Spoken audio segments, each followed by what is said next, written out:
Em Provérbios, no seu capítulo 6, versículo 9, está escrito: Ó preguiçoso, até quando ficarás deitado? Quando te levantarás do teu sono? Interessante, né?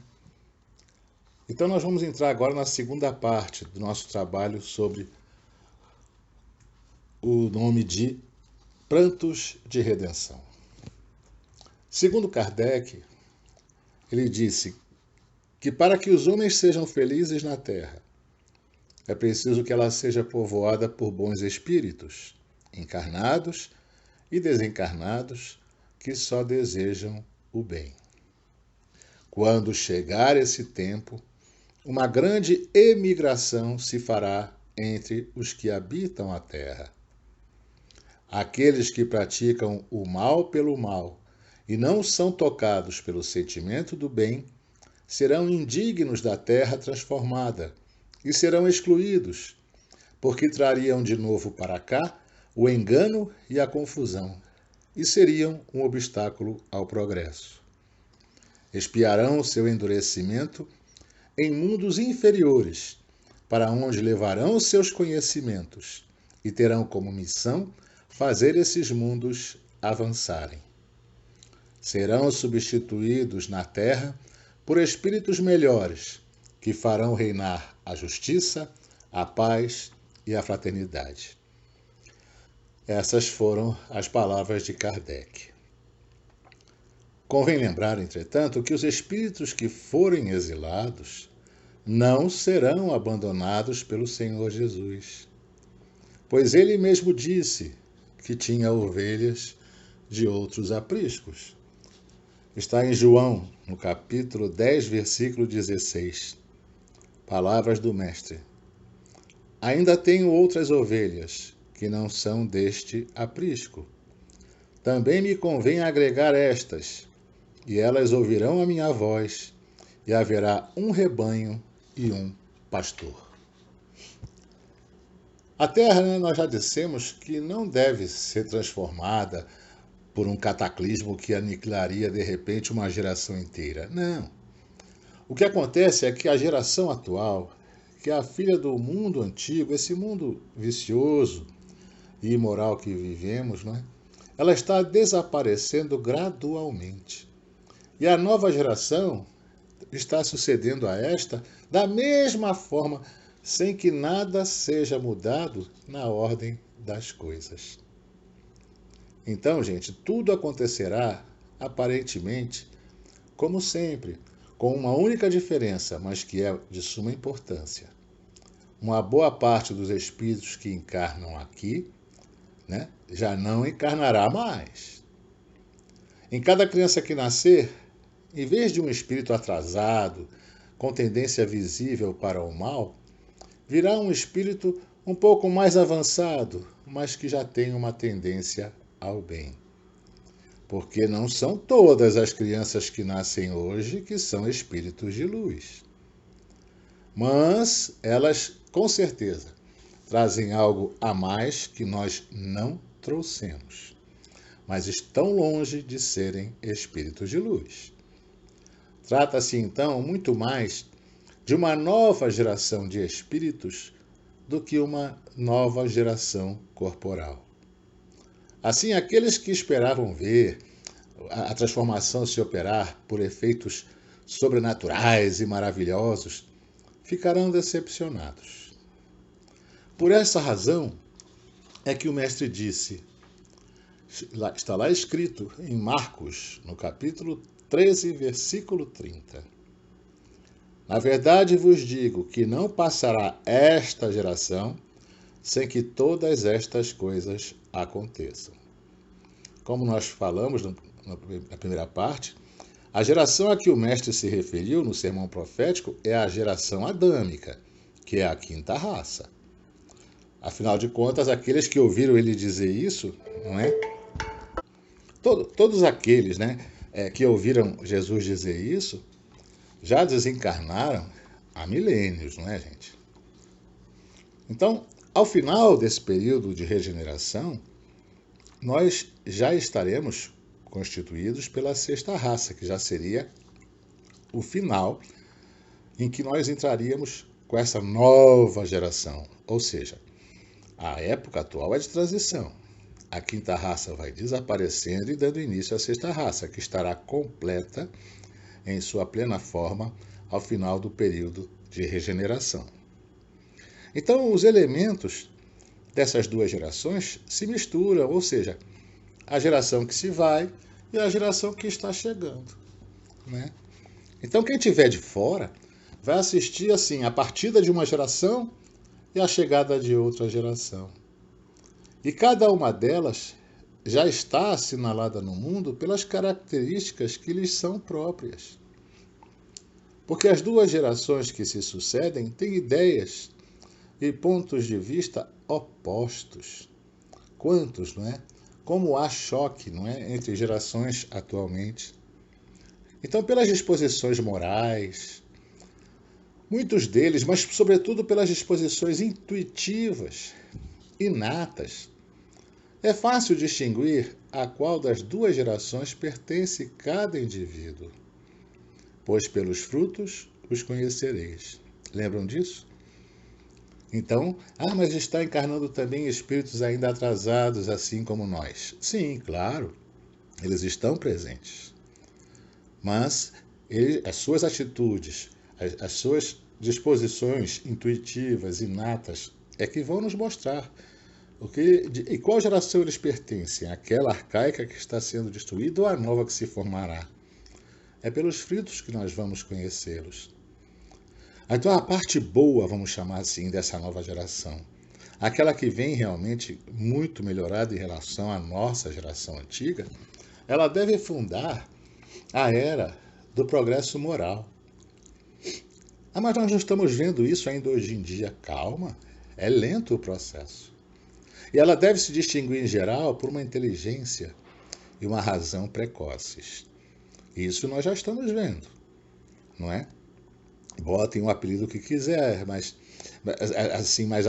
as crianças, muitas nos surpreendem por essa razão precoce, por essa inteligência mais aumentada. Não todas. Vamos bater nesse martelo. Essa nova geração reúne a boa parte, né, ao sentido inato do bem. Ela une as crenças espiritualistas, o que é sinal, sem dúvida nenhuma, de um certo grau de um adiantamento anterior, ou seja, de onde ela traz esse adiantamento? De outras vidas, não é? Então essa nova geração não será, como muitos pensam, composta exclusivamente de espíritos eminentemente superiores. Não. A nova geração será composta por aqueles que, já tendo progredido, estão assim, predispostos a assimilar todas as ideias progressistas. Estão aptos a ajudar o movimento regenerador da Terra. São aqueles homens de boa vontade, não é? E ao contrário, o que distingue os espíritos atrasados é, antes de tudo, a revolta contra Deus. Por quê? Pela negação da providência, pela negação de todo o poder superior à humanidade. Além disso, esses espíritos atrasados, eles têm uma propensão instintiva para as paixões degradantes, pelos sentimentos antifraternos, de orgulho, de ódio, de inveja, de cupidez, de luxúria, de desejo de poder, de hipocrisia, conseguir o que quer a todo custo, porque o fim justifica os meios, enfim, aqueles em que há predominância do apego por tudo o que é material. Sabem por quê? Porque eles não se esforçaram através dos milênios, não se esforçaram por se espiritualizarem. Não há religiosidade em seus corações. Eles terão, portanto, que retomar seu aprendizado da mesma forma que um aluno que repete de ano. Porque aí ele foi reprovado, ele tem que repetir de ano. Não é assim? Então, gente, é desses vícios que a Terra deve ser expurgada, pelo distanciamento daqueles que se recusam a melhorar. Por quê? Porque são incompatíveis com o reino da fraternidade que está surgindo. E fazem sofrer os homens de bem, aqueles que desejam o bem. Não é? São alunos preguiçosos, que além de não quererem aprender, eles acabam retardando toda a classe. E não são apenas os traficantes de drogas e de armas, ou aqueles que fazem arrastão pelas ruas e pelas praias roubando todo mundo, ou ainda aqueles que assaltam as viúvas na porta dos bancos, aqueles que matam por um par de tênis, essas coisas horríveis que nós vemos hoje no nosso dia a dia, não é? Não são apenas eles, mas também aqueles de colarinho branco, que usam daquele poder temporário para seu benefício ilegal, para seu enriquecimento próprio. Todos aqueles que usam do poder, da posição social, algum posto de comando, para se enriquecer, para adquirir vantagens no mundo dos homens, mas às custas das lágrimas de seus irmãos da terra. A terra se libertará deles, e os homens caminharão sem entraves para o futuro melhor, que está reservado para todos esses homens aqui mesmo, os homens de bem. Essa sim será como a recompensa dos seus esforços, uma recompensa da sua perseverança, esperando que uma depuração ainda mais completa no futuro, ao final, do período de regeneração, possa nos abrir a entrada dos mundos superiores, vamos dizer assim, mais felizes. Portanto, por essa migração ou degredo de espíritos, não pensem vocês que todos os espíritos retardatários estão sendo expulsos da Terra e relegados a mundos inferiores. Não, longe disso. Sabem por quê? Porque muitos desses espíritos atrasadinhos, eles cederam à prática das circunstâncias e dos exemplos. Eles foram influenciados pelos perversos. A sua aparência é muito pior do que o seu conteúdo. São aqueles que, embora não tenham a maldade incrustada dentro de si, mas seguiam os outros. São os Maria vai com as outras. Entendem? Eu vou dar um exemplo. Vamos supor que a nota mínima para passar de ano seja a nota 7. Há espíritos que são reprovados com nota 0. E tem aqueles que tiraram 6,5. Ora, há muita diferença entre esses dois exemplos que eu dei. Então esses, que são os menos maldosos, uma vez que eles são retirados da influência da matéria, com o desencarne, e retirados dos preconceitos do mundo corporal, a maioria deles, está certo, verá as coisas de um modo bem diferente do que lhe parecia quando em vida. E nós vemos vários exemplos destes nas sessões mediúnicas, não é? Então, nesse processo de reajustamento, eles serão ajudados por espíritos benevolentes, espíritos que se interessam por eles, que se apressam a esclarecê-los e a mostrar-lhes o falso caminho que seguiam. E todos nós, com nossas preces e nossas exortações, podemos contribuir para a melhora deles. Sabe por quê?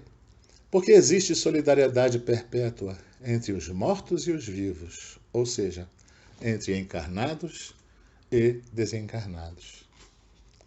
Assim, esses espíritos poderão voltar do exílio após um menor tempo e ficarão muito felizes por isso, porque essa volta será para eles uma verdadeira recompensa.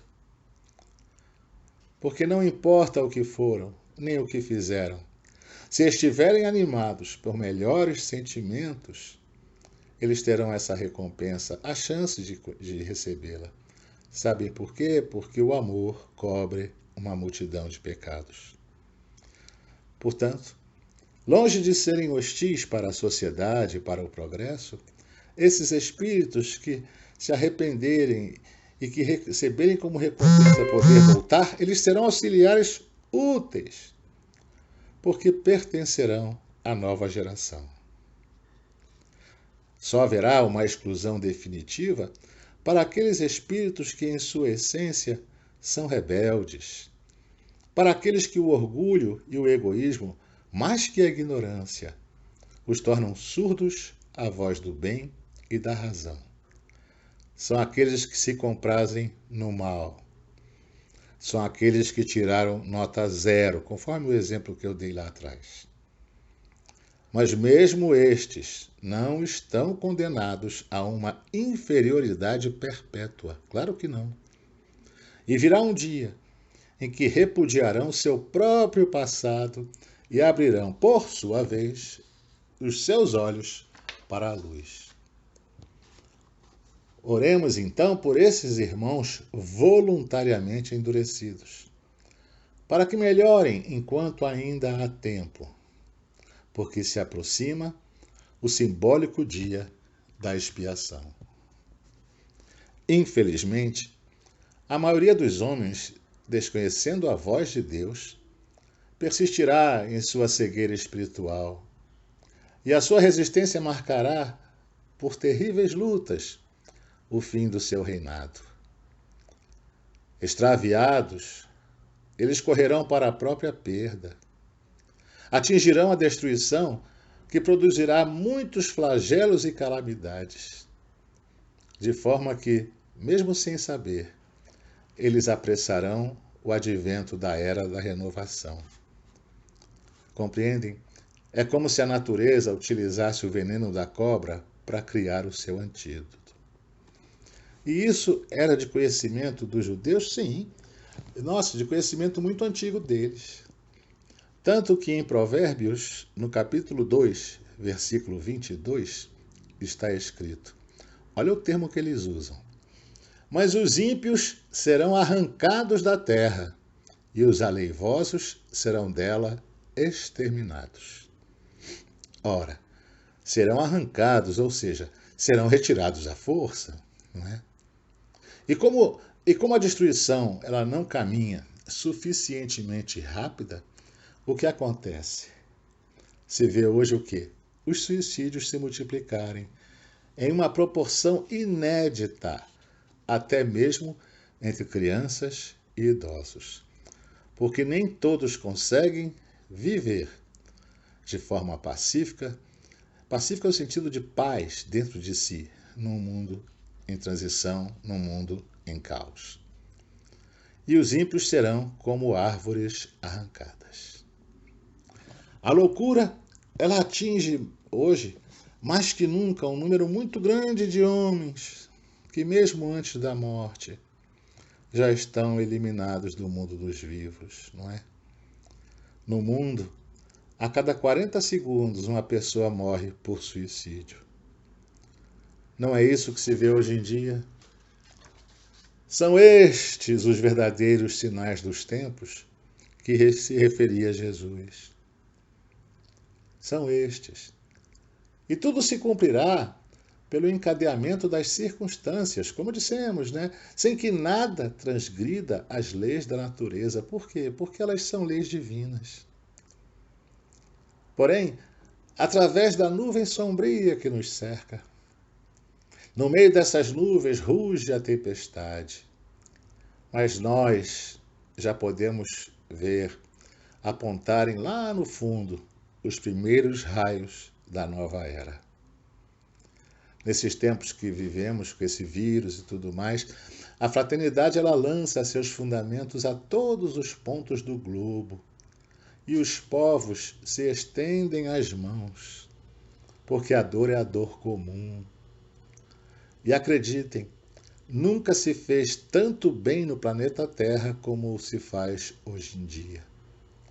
Só que não há divulgação pela mídia. Sabem por quê? Porque o que dá ibope é falar do mal. Isso dá ibope. O bem não dá ibope.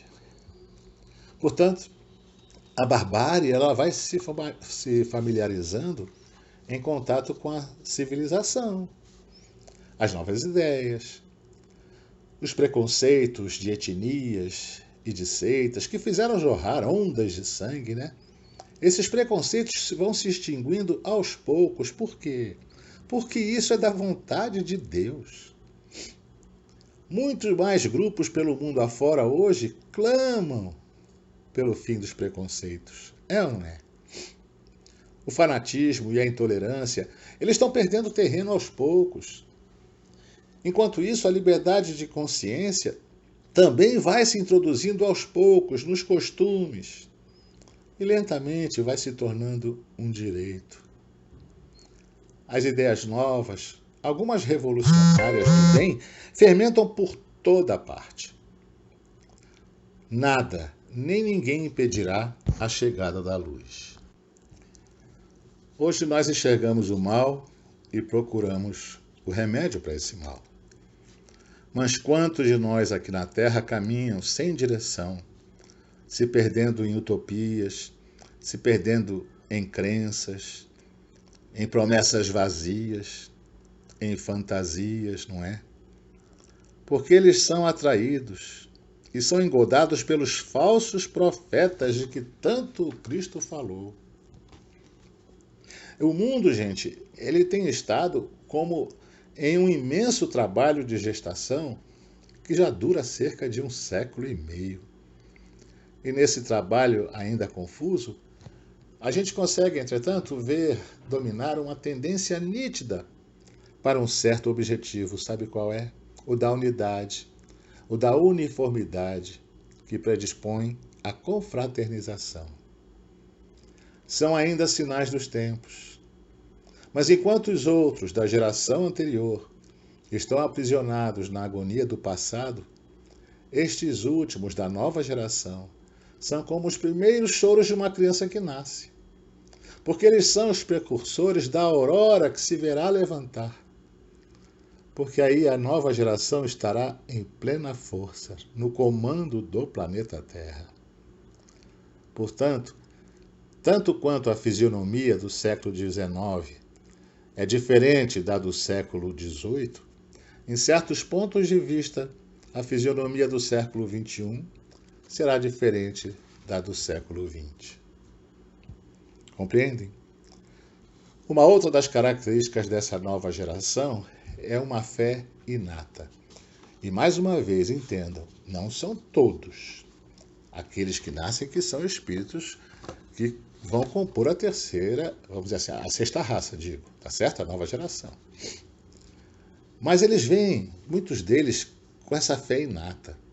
E não é uma fé exclusiva, proselitista, cega, não é aquela fé que divide os homens, mas sim uma fé raciocinada, que esclarece, que dá esperança, que fortalece, que une as pessoas, que junta todo mundo em um sentimento comum de amor a Deus e ao próximo.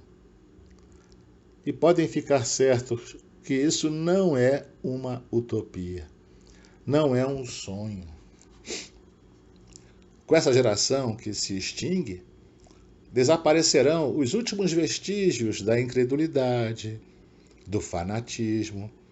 Por quê? Porque eles também são igualmente contrários ao progresso moral e ao progresso social.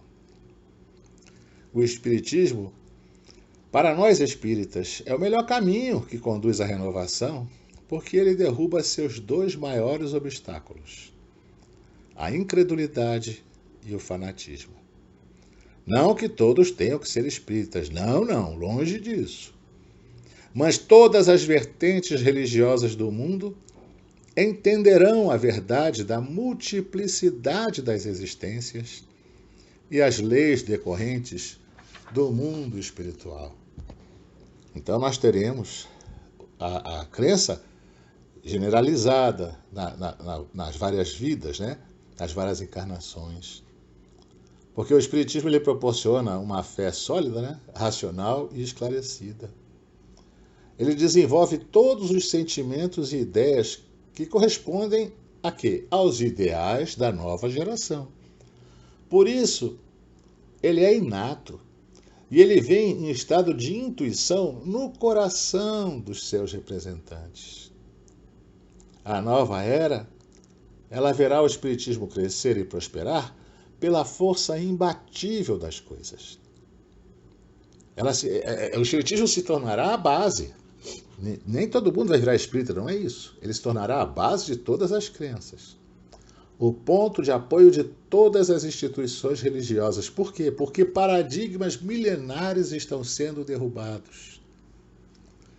Mas até lá, haverá muitas lutas ainda contra seus dois maiores inimigos: a incredulidade e o fanatismo. Que parece até estranho, né? Eles se dão as mãos para combater o espiritismo. E aqueles que querem combater o espiritismo já pressentem o futuro sucesso do espiritismo, assim como pressentem a ruína deles próprios. Por isso eles têm medo dele, porque vem o espiritismo plantar sobre as ruínas do velho mundo egoísta, não é? A bandeira que deve aproximar todos os povos. Eles leem, esses que combatem o espiritismo, eles leem a sua própria condenação naquela máxima: fora da caridade não há salvação. Porque é esse o símbolo da nova aliança fraternal proclamada pelo Cristo. Essa máxima, fora da caridade não há salvação, se apresenta para esses que combatem o espiritismo como se fossem palavras fatais. Mas eles deveriam era bem dizer essa máxima, porque essa máxima garantiria para eles todas as represálias por parte daqueles que eles perseguem. Mas não. Uma imensa força cega leva todos eles a rejeitarem a única coisa que poderia salvá-los. Que poder eles vão ter contra a ascendência da opinião que os repudia? Não é? O espiritismo sairá triunfante da luta. Não duvidem disso. Porque está nas leis da natureza e por isso mesmo é imperecível. Né? Basta que a gente veja hoje em dia os meios atuais, né, a multiplicidade dos meios atuais pelas quais a ideia se espalha, pelas quais a ideia penetra em toda parte, né? E podem acreditar que esses meios não são casuais, esses meios são providenciais. Aquilo que num primeiro momento pareceria prejudicial é exatamente o que ajuda a sua propagação. Você quer fazer algo novo ser bem notado? Fale mal dele. Por isso é que, logo que apareceu o Espiritismo, surgiram entre os mais consideráveis e os mais acreditados homens os defensores da causa espírita que se declararam abertamente e que apoiam, com a autoridade de seu nome e de seu exemplo, o que impõe silêncio aos detratores, né? Sabe por quê? Porque ninguém ousa tratá-los como loucos. Esses homens, não é? Que são homens de bem, homens considerados, estudam em silêncio e se mostram ao mundo quando chega o momento propício determinado pelo Cristo. Mas apesar de tudo, os distúrbios que nós vemos na sociedade atual tendem a se agravar no decorrer dos próximos anos. A banalização da violência, com traços de crueldade, o total desrespeito pelo sexo, a desobediência às normas da sociedade, a banalização da família, o consumismo desenfreado e o ódio gratuito, essas são algumas das maneiras de esgotar o mal que ainda está presente em nosso planeta. Portanto, gente, há que esgotar o mal que ainda existe. Agora, por outro lado, cada vez mais nós veremos surgir movimentos em defesa de determinados grupos de pessoas de toda sorte, em defesa dos animais, em defesa do planeta. Será uma nova geração que terá menos preconceitos, uma geração livre de antigos tabus, livre de antigos medos, uma geração mais prática, mais intuitiva. É essa que está surgindo. Nós estamos vendo as velhas instituições desmoronando aos poucos. Nós vemos governos, ditaduras caindo. Nós vemos a pressão popular para a equidade, para a distribuição de renda. A gente nunca viu tanta coisa ao mesmo tempo. Poucos jovens querem realmente estudar a fim de entender, porque o ensino oficial está cada vez mais fraco, já não satisfaz apenas ao intelecto. Eles buscam algo a mais. Hoje a ignorância e a mediocridade parecem estar em crescimento. Por quê? Porque hoje se faz uma verdadeira apologia à mediocridade.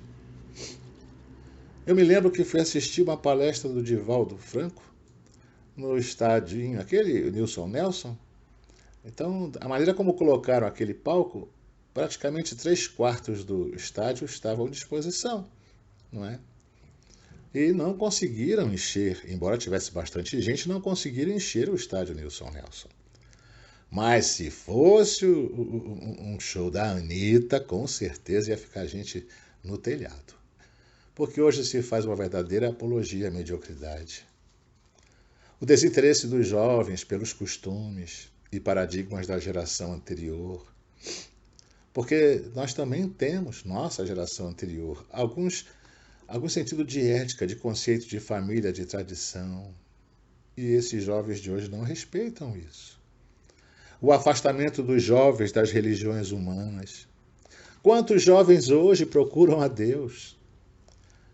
Nossa, quantos pais hoje que estão ouvindo isso, que têm filhos, que não citam o nome do Cristo, não citam o nome de Deus, mesmo sabendo que o pai ou a mãe ou ambos frequentam uma determinada religião, não é?